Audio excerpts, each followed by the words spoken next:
నాటి కేసీఆర్ సర్కార్ 10వ తరగతి తెలుగు పుస్తకంలో లక్ష్యసిద్ధి పేరుతో ఒక పాఠాన్ని చేర్చింది.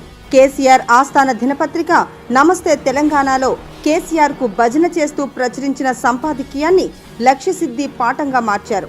తెలంగాణ తొలి ముఖ్యమంత్రి కేసీఆర్ అది పొడిచాడు ఇది పొడిచాడు అంటూ అన్ని అబద్ధాలు రాశారు. తెలంగాణను సర్వనాశనం చేసిన కేసీఆర్ అతని కుటుంబం గురించి గొప్పగా రాసి పిల్లల మెదళ్లలో నాటే ప్రయత్నం చేశారు.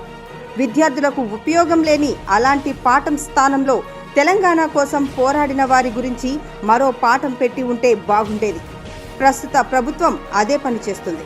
తెలంగాణ ఉద్యమాన్ని నడిపించిన ప్రొఫెసర్ జయశంకర్, కోదండరాం, గద్దర్ లాంటి వారి గురించి ఎందరో ఉద్యమకారుల అమరవీరుల త్యాగాల్ని గుర్తు చేస్తూ కొత్త పాఠాన్ని చేర్చుతూ భవిష్యత్తు తరాలకు అసలైన తెలంగాణ యోధుల గురించి చెప్పే ప్రయత్నం చేస్తుంది.